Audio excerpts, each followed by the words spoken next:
Bismillahirrahmanirrahim.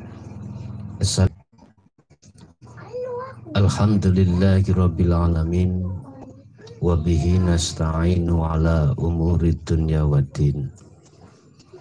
Asyhadu an la ilaha illallah wa asyhadu anna Muhammadan abduhu wa rasuluh. Allahumma salli wa sallim wa barik alaihi wa ala alihi wa ashabihi ajma'in. Rabbi shrahli sadri wa yassirli amri wa hlul 'uqdatam min lisani yafqahu qawli. Shadaqallahul azim. Amma ba'du. Bapak Ibu hadirin jamaah, saudara-saudaraku dimanapun Anda berada, alhamdulillah kesempatan sore hari ini kita masih diperkenankan Allah bertemu dan bermuajah. Semoga apa yang nanti kami bahas betul-betul menjadikan satu ilmu yang bermanfaat baik terhadap diri kita maupun terhadap seluruh umat. Bapak Ibu hadirin, saudara-saudaraku, di dalam sore hari ini kami akan membahas tentang bagaimana cara untuk mengenal diri dengan baik dan mudah. Ini yang nantinya akan menjadi satu pembahasan kita pada sore hari ini. Akan tetapi sebelumnya kami mohon maaf bila mana dalam keterangan ini nanti ada sesuatu hal yang mungkin tidak berkenan. Sekali lagi kami mohon maaf yang sebesar-besarnya. Di dalam diri manusia itu ada dua kubu yang setiap saat dan waktu selalu berperang dan bertolak belakang. Antara hati dan akal selalu di situ berperang. Apa yang dikehendaki akal itu senantiasa mempengaruhi hati supaya hati mengikuti apa yang menjadi akal ini berkehendak. Bapak Ibu, atau lebih sering kita katakan di dalam hati seluruh manusia ada dua kubu, satu yang disebut sifat basariyah. Jelas sifat yang selalu mengajak terhadap hati mengikuti akal disebut sebagai basariyah, manusiawiyah.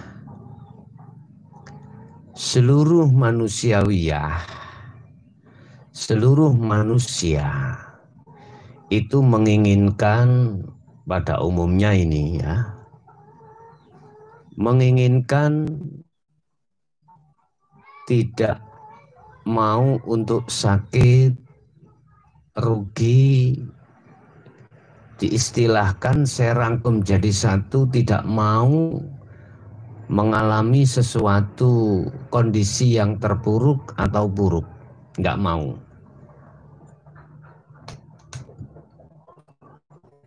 Ini sifat manusiawiyah, ya.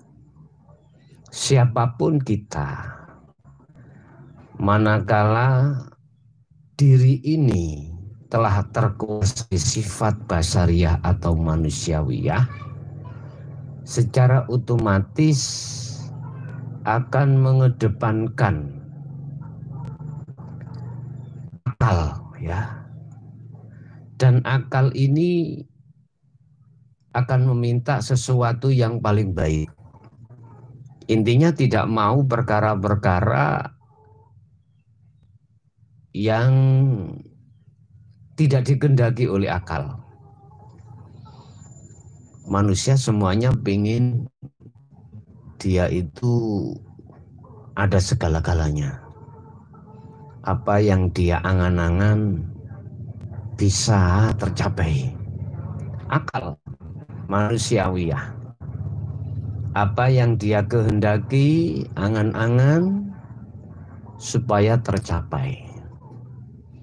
Tetapi sadar atau tidak, manusia itu sesuatu itu pasti akan terjadi dua hal. Ada satu kegagalan, ada satu keberhasilan. Lah, manusia semuanya itu pengennya adalah berhasil. Mau gak enak, mau gagal. Ini manusiawiyah. Lah, di dalam sifat basariyah ini Bapak Ibu, saudaraku,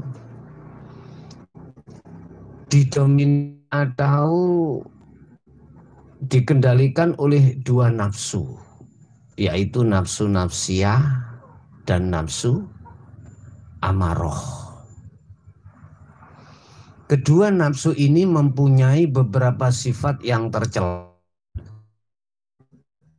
Sifat atau nafsu nafsiyah itu menimbulkan ujub, riya, takabur, atau sifat-sifat yang di situ mengementingkan keegoan atas diri kemakhlukannya atau basyariahnya. Ya. Lah, di dalam nafsu nafsiyah dan amarah ini selalu kompak. Contoh, tatkala yang dihadapkan atau yang diangan-angan, yang dikarepno seorang manusia itu hal-hal, katakanlah bisa saya berjalan itu ke arah barat sampai tujuan. Tetapi di situ gagal. Lah, pasti amaroh, nafsu amaroh ini muncul. Emosional. Itu muncul dikarenakan keegoan kita yang sangat liar. Bapak Ibu, ini pasti akan dialami oleh siapapun, ya. Pasti ini. Lah, bagaimana cara kita untuk mengendalikan daripada sifat basariyah? Nanti kita bahas. Kita bahas kubu yang kedua, ya. Kubu yang kedua itu adalah sifat basiroh di dalam diri kita. Di dalam sifat basiroh itu ada nafsu dua, yaitu lawamah dan mutmainnah. Nah, dalam nafsu dua-duanya ini juga memunculkan sifat yang terpuji, kebalikan daripada nafsu nafsiyah dan amaroh. Ya, kalau boleh saya kata timur, basiroh itu minta ke barat. Tadi bertolak belakang. Kedua sifat ini, kalau sifat basariyah itu mengajak hatimu untuk menentang Allah. Dalam arti menentang Allah itu gimana? Akal mengajak hati untuk menghambakan diri terhadap nafsu lewat selain Allah, yaitu syahwatud dunya. Ini secara otomatis dan terhadap siapapun berlaku dalam hal ini. Bapak Ibu, sedangkan sifat basiroh yang terdiri dengan mutmainnah akan mengajak hatimu untuk taat pada Allah. dalam pengertian ta'at, yakfur bit-taghut wa yu'min billah. Mengajak hatimu untuk meninggalkan perkara apa yang digagas oleh akal, yaitu yakfur bit-taghut. Hati untuk melarikan diri menjauh dari nafsu, yaitu lewat kesenangan duniawiya. Dia tinggalkan semuanya ini. Satu sisi wa yu'min billah, hati diajak untuk menghadap selalu pada Allah lewat zikir. Ya dah. Dua kubu ini selalu bertentangan di dalam hati kita. Lah, bagi mereka golongan kita yang masih ada di ahli hijab, sifat basyirah itu tidak muncul sama sekali. Yang mendominasi, yang bergerak terus adalah sifat basyirah. Sifat basariyah. Sehingga lama-kelamaan hati seorang itu menjadi buta dikarenakan hal ini.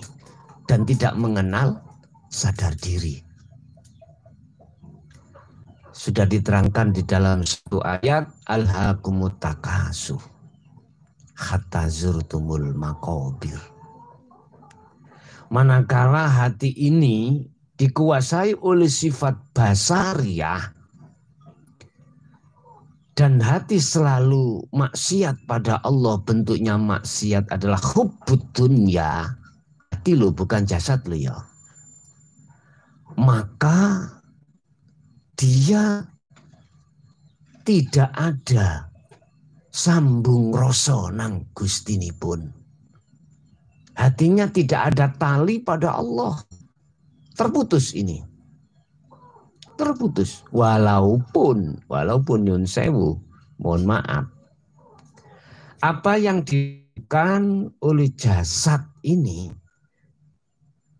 yang katanya taat pada Allah, hati tidak menyentuh sama sekali. Nggak bisa. Jelas Bapak Ibu.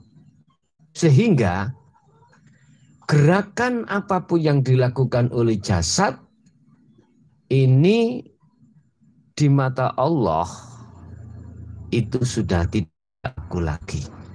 Artinya hubitat a'maluhum wa ma lahum min nasirin.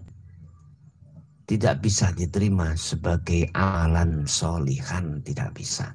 Walaupun kayaknya itu termasuk amalan soleh. Bapak Ibu, sadar atau tidak sadar, itu yang terjadi pada diri kita yang masih di ahli hijab. Kita nggak usah jauh-jauh ngomong orang lain. Diri kita sendiri. Tatkala kita masih tergolong sebagai ahli hijab. Ahli hijab itu ahli yang hati tertutup oleh kesenangan dunia. Hati lo bukan jasad. Itu pasti tidak merasa kalau kita itu berbuat zalim pada Allah. Bapak Ibu, inilah yang kami maksud orang yang belum kenal diri sendiri. Lah, lewat materi pengajian pada kesempatan sore hari ini, kami akan mencoba untuk membahas atau untuk memberikan solusi bagaimana caranya Anda bisa untuk mengenal diri dengan sebaik-baiknya. Oke. Bapak Ibu hadirin jamaah rahimakumullah. Tahapan pertama yang harus kita lakukan ketika saat kita untuk mengenal diri. Pertama, sebetulnya ini sering kami serempetkan dalam bab yang lain. Anggap saja kita sudah mempunyai pembimbing di sini adalah pembimbing yang khusus tentang masalah hati. Bagaimana hati ini bisa cepat lekas sampai pada Allah.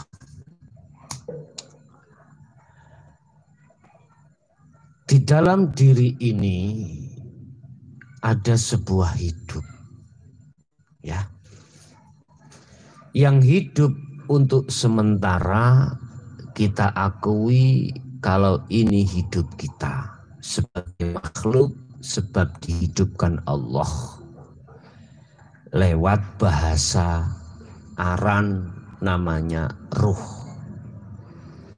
Jadi ada hidup, ada yang maha hidup. Oke, iki proses mawon. Iki proses terlebih dahulu. Pertama kita sadar kalau kita hidup ini ada yang menghidupkan yang disebut yang maha hidup Allah Subhanahu wa ta'ala. Oke, kita nyantai aja. Di situ kita dituntut untuk mengenal siapa yang maha hidup itu. Kita dituntut untuk tahu siapa yang maha hidup itu. Lewat beberapa ilmu yang sudah kita dapatkan dari sang pembimbing, yaitu guru akhirat. Itu sebagai modal untuk kita bisa memahami dari sisi ilmu dan kita buktikan sisi atau usaha.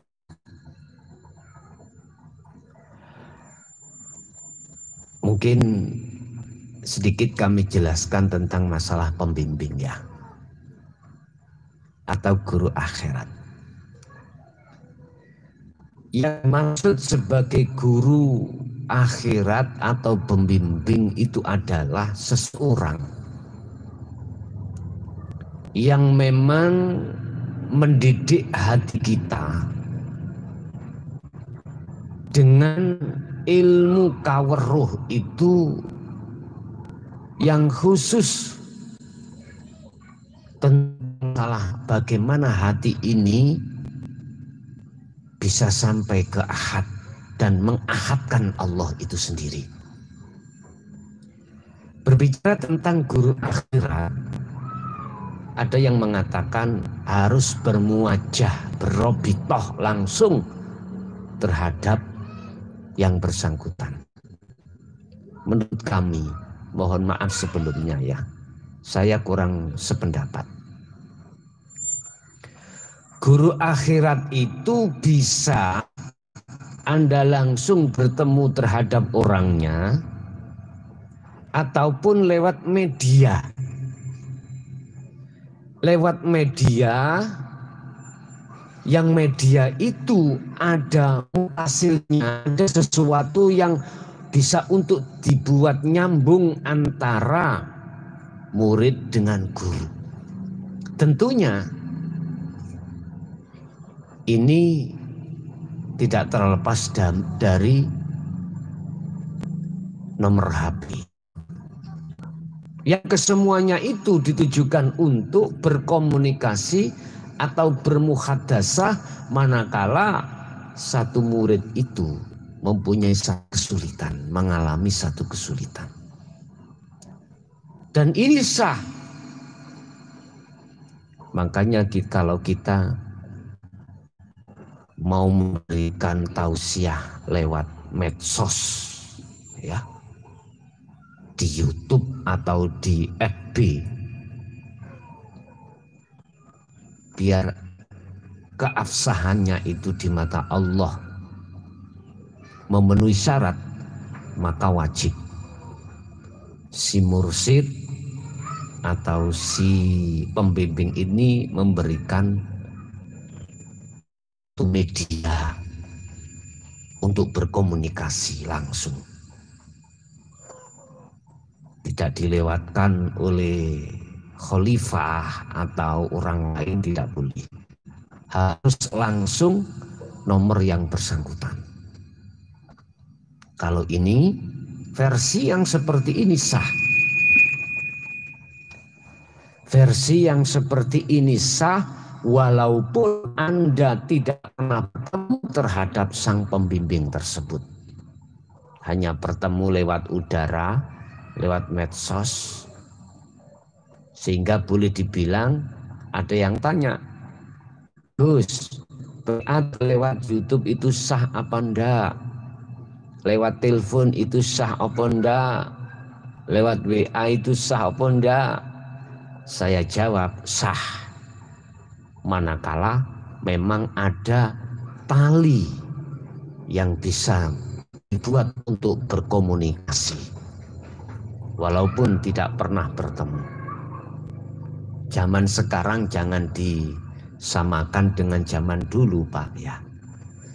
Kalau zaman dulu memangnya harus bertemu, harus bermuajah, walaupun jauhnya itu bermil-mil, wajib murid itu datang ke tempatnya guru dan menemui guru tersebut. Kalau zaman sekarang, menurut pendapat saya, itu sah dan keabsahannya itu bisa kami pertanggungjawabkan. Oleh karenanya barangkali kurang sepaham dengan apa komentar saya, sekali lagi mohon maaf yang sebesar-besarnya. Oke, kita lanjut. Ketika saat kita dianggap guru sudah cukup ilmu itu, cara yang termudah untuk kita mengenal diri itu hanyalah lewat keistiqomahan kita selalu menjalankan uzlah atau zuhud, yang di dalam zuhud itu pasti akan dibekali kita oleh sang guru, yaitu berzikir. Dan zikir itu pasti akan disampaikan oleh sang guru bagaimana caranya kita bisa mengenal diri. Sebab lewat hadits qudsi Allah berfirman, man arafa nafsah faqad arafa rabbah. Barang siapa yang mengenal dirinya, maka dia betul-betul akan mengenal, tahu tentang Tuhannya. Maksudnya diri itu hidup. Tadi kan sudah saya katakan, ini proses ya. Saya hidup berarti makhluknya masih muncul. Sebab di hidup siapa? Allah.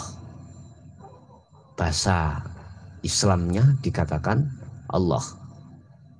Bahasa agama lain terserah memakai isim atau nama siapa, monggo kerso. Berarti ada dua, ada yang dihidupi, ada yang menghidupi. Dan ini proses tidak salah. Di situ masih ada dua hidup, ya, makhluk dan Allah.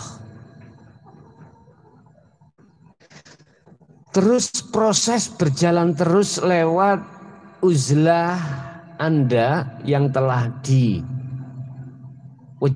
oleh guru kita masing-masing. Dan dibekali dan dibawahi oleh zikir.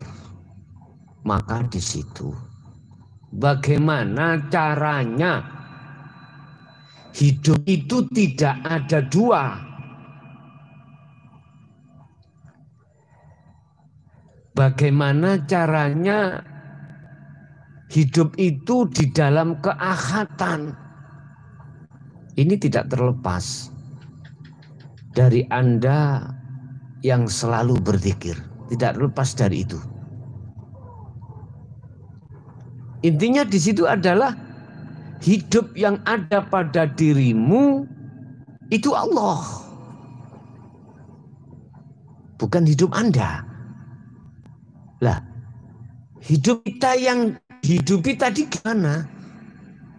Anda harus berupaya terus untuk menghilangkan atas pengakuan kalau kita hidup sebab ini harus kau perangi. Sebab nafsu itu masuk di situ yang mengajak hatimu untuk mengakui kalau hidup ini adalah hidup kita sebab dihidupi. Itu nafsu pasti masuk di situ. Dengan bahasa logika, jasad ini tidak akan pernah bergerak manakala tidak ada ruh. Jadi jasad ini bergeraknya jasad sebab digerakkan ruh. Padahal Allah sudah mengatakan, saya tidak pernah kongsi terhadap siapapun. Saya tidak akan pernah berserikat terhadap siapapun dan apapun. Walillahil malikal mulki tu'til mulka man tasya. Walillahil masyriq wal maghrib. Menunjukkan bahwasanya Allah sendiri tanpa campur. Secara otomatis hati Anda harus belajar untuk menetapkan bahwasanya hidup pada diri Anda itu sebetulnya tidak ada hidup dua, tetapi itulah sebetulnya wujudnya Allah.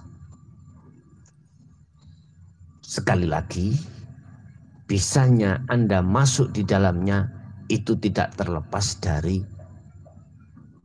selalunya hati berzikir pada Allah, yang secara otomatis ini terbukanya di dzikir sirul asrar.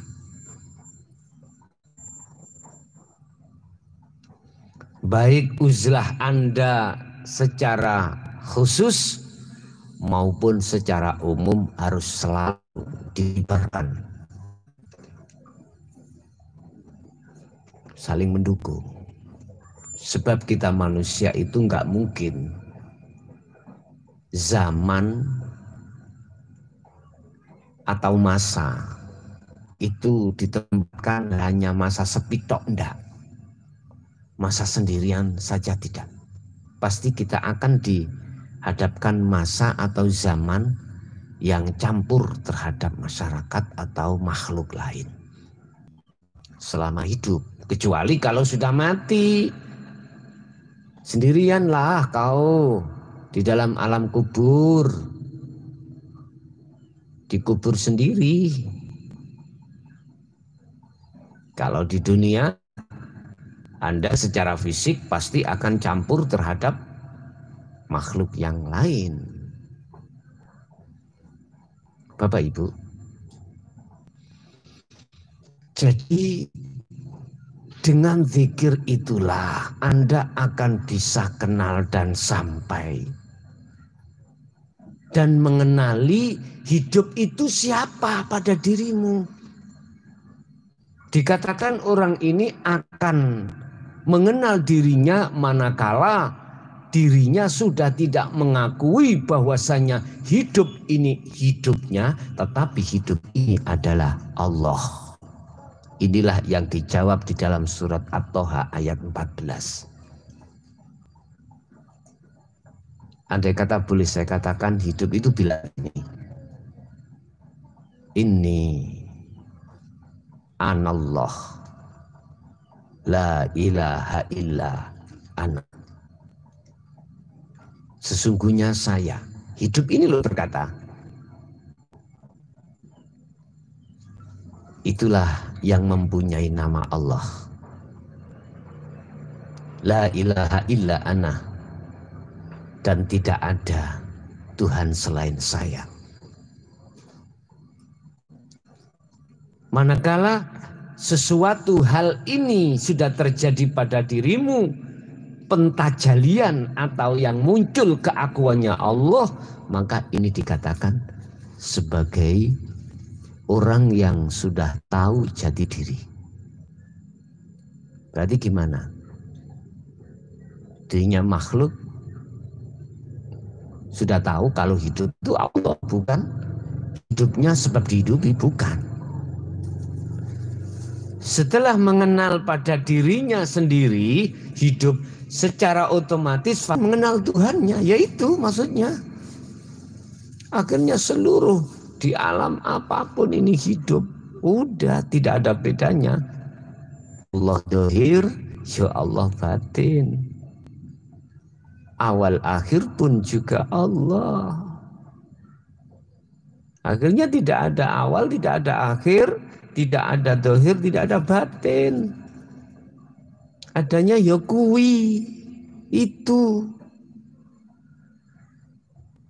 Ini yang kami maksud orang yang sudah mengenal diri. Sekali lagi saya katakan, cara untuk bisa lekas dan mudah untuk mengenal diri adalah sering-seringlah hatimu beruzlah. Uzlah itu beda. Hatimu anikbutullaha wastanibut tauhid. Arahkanlah hatimu untuk pada hidup. Wastanibut tauhid, dan tinggalkanlah hatimu dari selain hidup. Dengan cara berzikir. Lah ini udah toh, gampang toh. Dengan cara berzikir. Lah, sedangkan zikir itu kuncinya bisa Anda sampai pada hidup sirul asraf. Apa sih zikir itu? Zikir kan bahasa Arab. Bahasa Indonesia adalah ingat. Diterjemahkan secara istilah, zikir adalah hati sadar dan menyadari bahwasanya hidup itu Allah. Bukan hidup pada dirimu itu sesuatu yang dihidupi Allah. Bukan Sang Yang Maha Hidup. Bukan. Hidup pada dirimu itu Allah.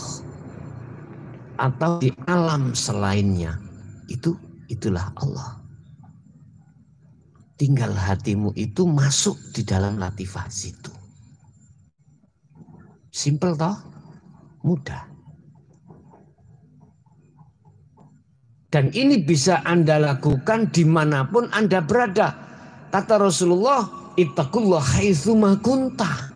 Dimanapun Anda harus bertakwa. Nah, takwa tadi ilmu, amal, istiqomah. Tumpaan ini zikir. Loh, wis. Sampai Allah mengatakan dalam satu ayat tentang masalah takwa ini, Bapak Ibu. Ya ayyuhalladzina amanu taqullaha haqqa tuqatih. Haqqa tuqatih. Loh, dengan takwa yang sebenar-benarnya. Tekuno.